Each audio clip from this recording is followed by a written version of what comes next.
There is a text that claims to have been written before the flood, not after it, before. And the being who supposedly carved it says, in the first lines, that he watched a continent go under. A green tablet, engraved in a language nobody can read, describing a civilization that sank in a single day, and hidden in the same words, a claim so specific it should not survive being tested. A method for conquering death. Most people know the Emerald Tablet only as the source of one phrase, as above, so below. They repeat it on posters and tattoos and never look closer. But read the full account of where it came from, and it stops being a poem. It becomes a report, a survivor's report, written by someone who insists he lived through the end of the world and kept the knowledge that made his people gods. The name attached to it is Thoth.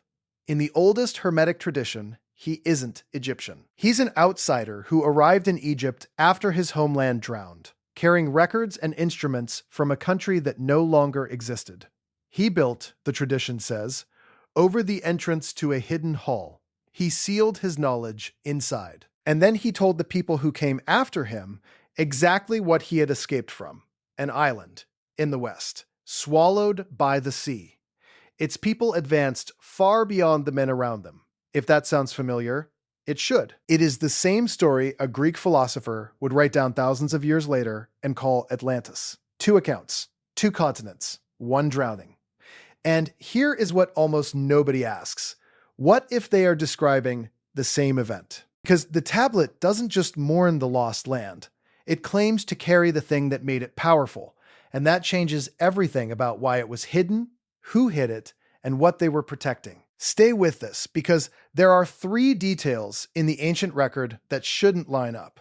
And by the end, you'll see why the people guarding this knowledge would rather it stayed buried. The first is a date that breaks the timeline. The second is a description of a technology that shouldn't exist. And the third is a promise written in the oldest layer of the text that a modern laboratory accidentally started chasing 4,000 years later. Start with the drowning, because that's where the 2 stories touch. Around 360 BCE, a Greek writer recorded a conversation. The details came, he said, not from imagination, but from Egypt, from priests in the city of Sais who kept records older than Greece itself. They told a visiting Athenian that his people had forgotten a war their ancestors fought against a power that came from beyond the ocean. A great island, larger than 2 of the known lands combined, positioned past the pillars at the edge of the Mediterranean. Its kings ruled a confederation across the sea. And in the space of 1 terrible day and night, the whole island slid beneath the water and vanished, leaving only impassable mud where ships could no longer sail. For decades, scholars treated that as invented philosophy, a parable about pride, dressed up as history. But notice what the Greek writer himself insisted. He said it was true. He said the account had been handed down generation to generation from Egyptian priests who measured time in a way the Greeks could not. 9,000 years, they said, before their own age. Not a myth, not a metaphor, a number. And the Egyptians didn't claim to have invented the story either.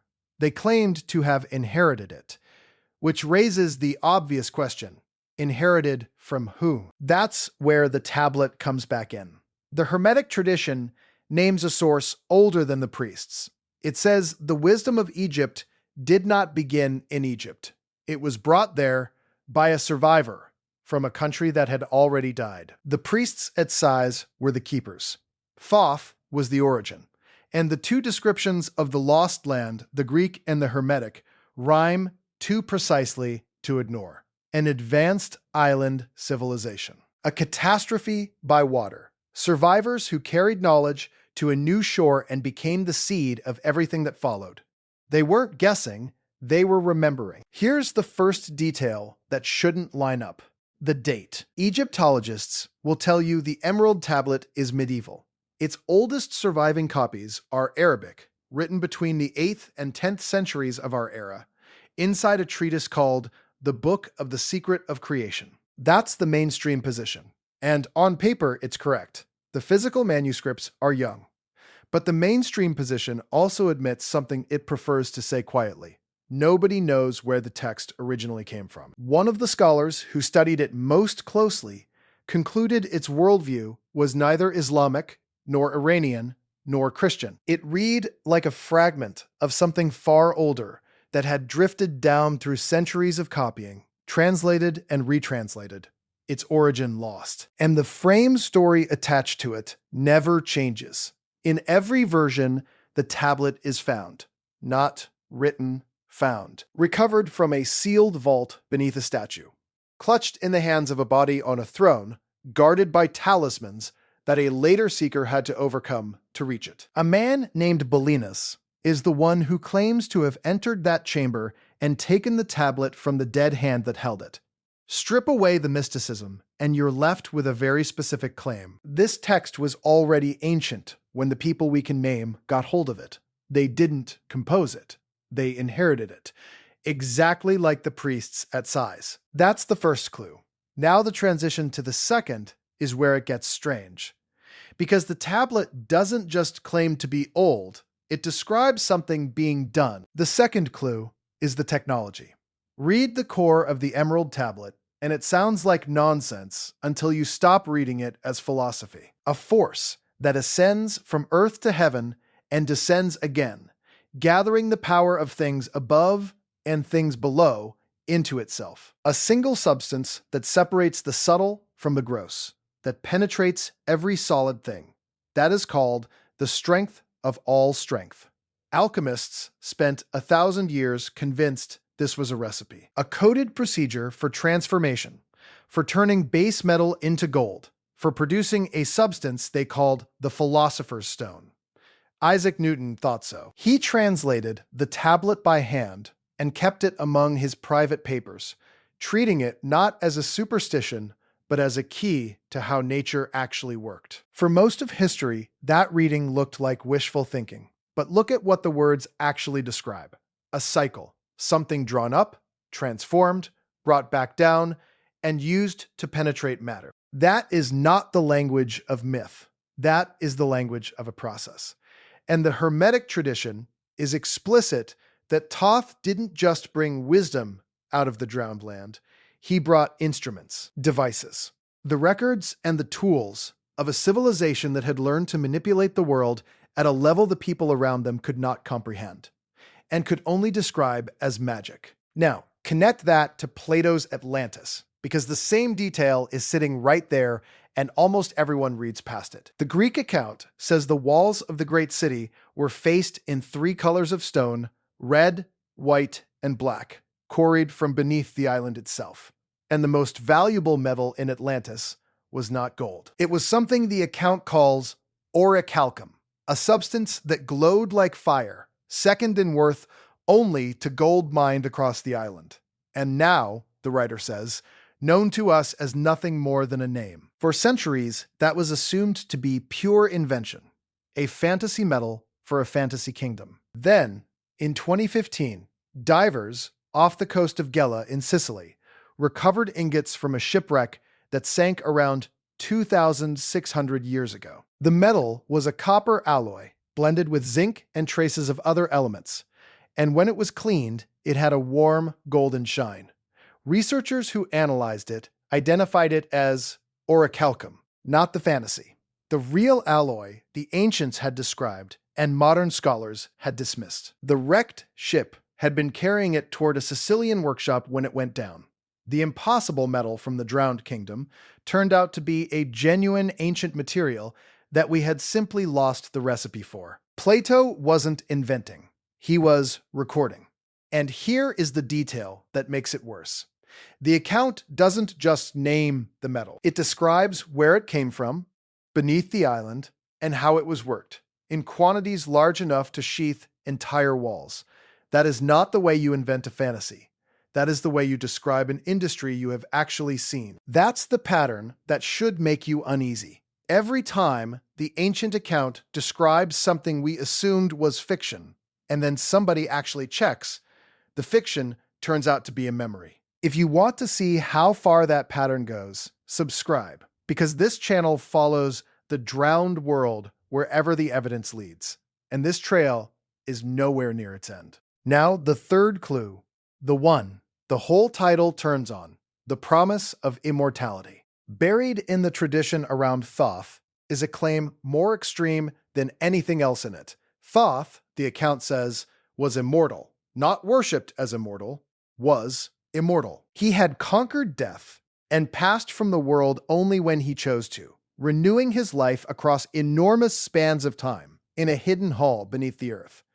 The emerald tablet in this reading is not really an alchemy manual at all. The gold was always a metaphor.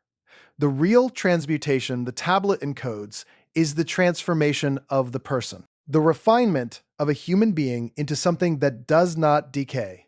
That is why the alchemists were so obsessed with the philosopher's stone. In the oldest layer of the legend, the stone did not just make gold. It granted the maker a life without end. For most of history, that is exactly where a serious investigation would stop. Immortality is where credibility goes to die. Except for one uncomfortable fact. A modern laboratory, chasing something completely unrelated, walked straight into the same territory the tablet describes, and didn't realize it. Newton believed the tablet held a real operation of nature. He wasn't a fool. He was the most careful mind of his century, and he spent years on this text because he thought it encoded something true. The question is whether he was chasing a fantasy or a memory of something that had already been done once, in a place that no longer existed. Here's the honest part, and you deserve it. Does any of this prove that a real being named Thoth escaped a real Atlantis carrying the real secret to eternal life?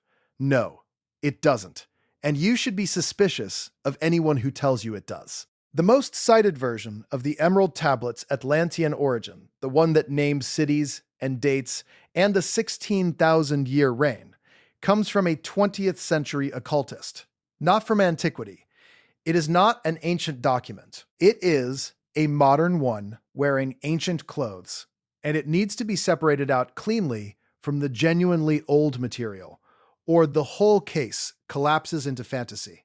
But strip that modern layer away, and what remains is still extraordinary. The genuinely ancient tablet really does describe a lost source of wisdom carried out of a drowned world. Plato's account really does describe an advanced island civilization destroyed by water and remembered by Egyptian priests who claimed records older than Greece.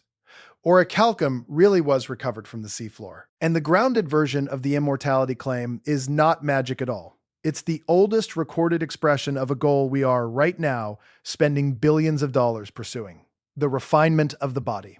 The defeat of aging. Modern laboratories studying cellular reprogramming and biological age reversal are chasing, in the language of molecules, the exact outcome the tablet described in the language of alchemy.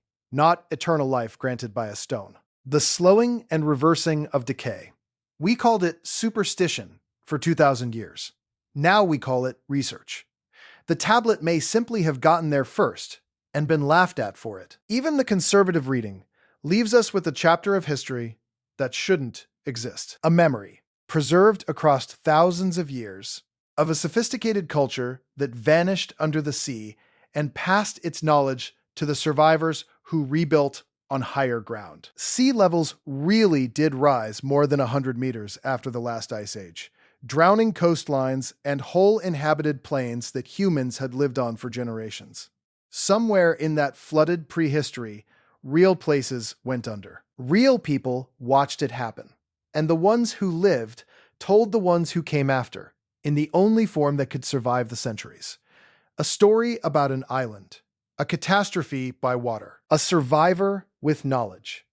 And if that story is even partly a record instead of a fable, then our history is missing a chapter, and the Emerald Tablet is the torn page that fell out of it. Which brings us back to the vault. The frame story always ends the same way. The tablet was sealed, hidden beneath a statue, behind talismans, in a chamber built to keep people out. The Hermetic tradition says Thoth placed his records underground and set guardians over them. and that the deepest of his writings were never meant to be released to the world at large. The last portions, one account insists, are still forbidden, still held back, still waiting for a reader who was never supposed to arrive. Somewhere in that oldest layer of the story is a green tablet in a dead hand, in a sealed room, engraved with the memory of a country that drowned in a single day and the method its people used to cheat the death that took everyone else. Nobody has produced the original. Nobody can read the language it was supposedly written in, and the tradition swears the most important lines were never revealed at all. The island is gone. The vault, if it exists, has never been opened, and the promise carved into the stone is still sitting there in the dark, exactly where its keepers left it, waiting to be read. If you want to know what else the drowned world left behind, watch the next investigation on screen right now.